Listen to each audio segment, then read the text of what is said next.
मानव जीवन के 16 संस्कार और उनका उद्देश्य। नंबर 1, गर्भाधान संस्कार। यह संस्कार संतान उत्पत्ति की शुभ शुरुआत को दर्शाता है। जब एक विवाहित दंपति संतान की इच्छा करते हैं तब यह संस्कार किया जाता है ताकि गर्भ में आने वाली संतान श्रेष्ठ, सद्गुणी और धर्मपरायण हो। इसे विवाह के बाद संतान की योजना से पहले संपन्न किया जाता है। इसका उद्देश्य यह है कि संतान सिर्फ शारीरिक संबंधों का परिणाम न होकर एक धार्मिक, मानसिक और आध्यात्मिक प्रयास का फल हो। गर्भाधान संस्कार माता पिता को यह स्मरण कराता है कि उन्हें एक उत्तम आत्मा को धारण करने की तैयारी करनी है।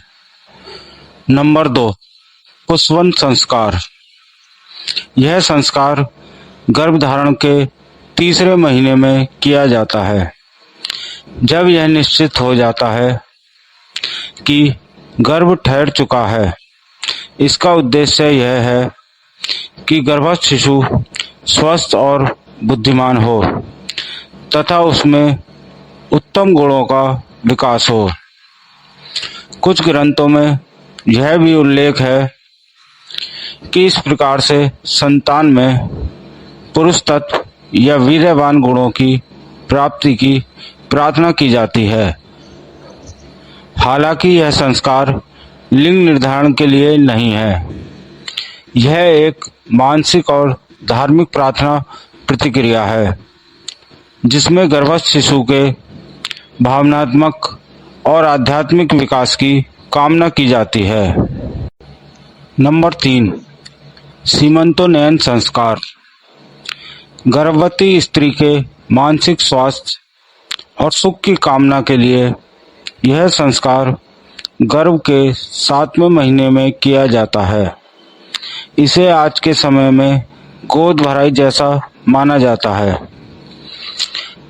इसमें स्त्री को सुंदर वस्त्र, आभूषण और स्वादिष्ट भोजन दिया जाता है ताकि वह खुश रहे, क्योंकि माता के मन के भाव सीधे शिशु के मन और शरीर पर पड़ते हैं। यह संस्कार यह सिखाता है कि गर्भवती स्त्री को सम्मान, प्रेम और आनंद पूर्ण वातावरण मिलना चाहिए। नंबर 4, जातकर्म संस्कार। यह संस्कार भी गर्भवती स्त्री की मानसिक स्वास्थ्य और सुख की कामना के लिए गर्भ के 7वें महीने में किया जाता है। यह भी बिल्कुल गोद भराई जैसा ही है। नंबर 5, नामकरण संस्कार। जन्म के 10वें या 12वें दिन यह संस्कार होता है जिसमें शिशु को विधिवत नाम दिया जाता है। नाम ऐसा चुना जाता है जो शुभ, सार्थक और वैदिक परंपरा के अनुसार हो। नाम केवल पहचान के लिए नहीं बल्कि यह बच्चे के चरित्र और व्यक्तिगत को भी प्रभावित करता है। यह संस्कार यह भावना देता है कि नाम केवल पुकारने का माध्यम नहीं है बल्कि वह उस आत्मा की ध्वनि बन जाता है जो जीवन भर उसके साथ रहती है। नंबर 6, निष्क्रमण संस्कार। यह संस्कार तब किया जाता है जब शिशु पहली बार घर से बाहर सूर्य और चंद्रमा के दर्शन के लिए निकाला जाता है, आमतौर पर 4थे महीने में। इसे आज के समय में बाहर ले जाने की अनुमति जैसा माना जा सकता है।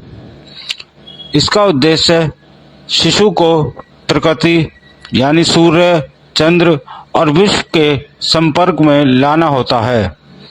यह संस्कार माता पिता को यह सिखाता है कि बच्चा अब केवल उनका नहीं है, यह समाज और प्रकृति का हिस्सा भी है। नंबर 7, अन्नप्राशन संस्कार।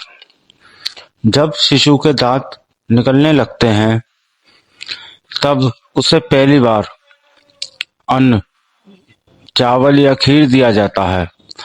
इस संस्कार में भगवान से प्रार्थना की जाती है कि शिशु को पवित्र और सात्विक भोजन मिले और वह अच्छा स्वास्थ्य प्राप्त करे। यह संस्कार केवल शारीरिक पोषण की शुरुआत नहीं है, बल्कि यह भाव देता है कि भोजन भी एक यज्ञ है और हमें भोजन को आदर पूर्वक ग्रहण करना चाहिए। नंबर 8, चूड़ाक्रम संस्कार। यह शिशु के बालों का पहला मुंडन होता है।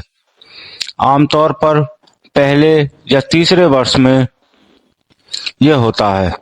माना जाता है कि गर्भकाल के बाल अशुद्ध होते हैं, इसलिए उन्हें हटाकर शुद्धता की शुरुआत की जाती है। साथ ही यह स्वास्थ्य की दृष्टि से भी लाभकारी माना गया है। यह संस्कार यह सिखाता है कि शरीर की सफाई और शुद्धता केवल बाहरी नहीं है, बल्कि आंतरिक भाव से भी जुड़ी होती है। नंबर 9, कर्णवेध संस्कार। यह शिशु के कान छेदने का संस्कार है, जिसे अक्सर चूड़ाक्रम के साथ ही या उसके बाद किया जाता है। यह धार्मिक परंपराओं के साथ साथ आयुर्वेदिक दृष्टिकोण से भी लाभकारी माना गया है। माना जाता है कि इसमें शरीर की नाड़ियों में संतुलन बना रहता है और श्रवण शक्ति बढ़ती है। यह संस्कार शारीरिक और आध्यात्मिक दोनों लाभों से जुड़ा है। नंबर 10, उपनयन संस्कार या विद्यारंभ संस्कार। यह संस्कार बालक के जीवन में एक बहुत बड़ा परिवर्तन लाता है। इसे विद्या आरंभ संस्कार या जनेऊ संस्कार भी कह सकते हैं। इसका तात्पर्य है कि अब बालक गुरु के सानिध्य में शिक्षा प्राप्त करने योग्य हो गया है। इसमें उसे गायत्री मंत्र सिखाया जाता है और 3 धागों वाला यज्ञोपवित्र जनेऊ पहनाया जाता है, जो उसके 3 ऋणों देव ऋण, पितृ ऋण और ऋषि ऋण की याद दिलाता है। इस संस्कार से बालक को यह सिखाया जाता है कि अब वह जीवन को अनुशासित, ब्रह्मचर्य और ज्ञान मार्ग से जीने के लिए प्रतिबंधित हो चुका है। नंबर 11, वेदारंभ संस्कार। यह संस्कार उपनयन संस्कार के तुरंत बाद होता है। इसमें बालक को विधि पूर्वक वेदाध्ययन, मंत्रों का उच्चारण, स्वाध्याय और गुरुकुल की शिक्षा दी जाती है। यह संस्कार यह भाव देता है कि शिक्षा केवल जीविका का साधन नहीं, बल्कि आत्मा की उन्नति का मार्ग है। आज के समय में इसे औपचारिक पढ़ाई की शुरुआत के रूप में भी समझ सकते हैं, जैसे स्कूल जाना, परंतु वैदिक भावना के साथ। नंबर 12, केशांत संस्कार। यह संस्कार बालक की ब्रह्मचर्य अवस्था की पूर्णता को दर्शाता है। आमतौर पर 16 से 24 वर्ष की उम्र में इसमें बालक के बाल काटे जाते हैं, स्नान कराया जाता है और गुरुकुल से विदाई दी जाती है। इसे आज की भाषा में समझे तो यह स्कूल या कॉलेज की पढ़ाई पूरी होने के बाद ग्रेजुएशन समारोह जैसा है। इसके बाद युवक गृहस्थ जीवन में प्रवेश करने के लिए तैयार हो जाता है। नंबर 13, समावर्तन संस्कार। कई स्थानों पर इसे केशांत संस्कार के साथ भी जोड़ा जाता है, परंतु यह एक स्वतंत्र संस्कार है। इसका उद्देश्य है कि युवक अब समाज के लिए कार्य करने योग्य है। और वह अपने ज्ञान को कर्म में बदलने का संकल्प लेता है। इस संस्कार में वह गुरु से विदा लेकर गृहस्थ जीवन में प्रवेश की अनुमति प्राप्त करता है। नंबर 14, विवाह संस्कार। यह संस्कार मानव जीवन का एक महत्वपूर्ण मोड़ होता है। दो आत्माओं का, दो परिवारों का और दो जीवन उद्देश्यों का मिलन धर्म के बंधन में होता है।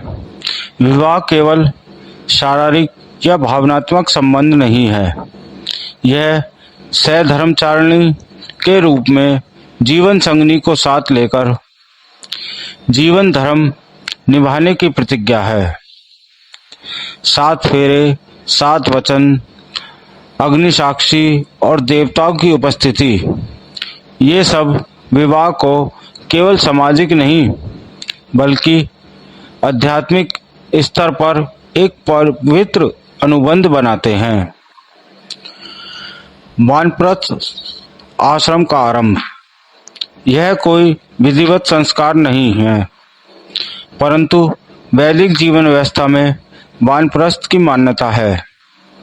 इसमें व्यक्ति धीरे धीरे गृहस्थ जिम्मेदारियों से मुक्त होकर तप, ध्यान और साधना की ओर बढ़ता है। यह आत्मा की अंतर्मुखी यात्रा का प्रारंभ होता है। नंबर 16, अंत्येष्टि संस्कार। ये जीवन का अंतिम संस्कार होता है जो कि मृत्यु के बाद घर वालों द्वारा किया जाता है। ये हैं हमारे जीवन के 16 संस्कार। इन संस्कारों में से 3 जन्म से पहले, 12 जन्म के बाद और 1 मृत्यु के बाद होता है।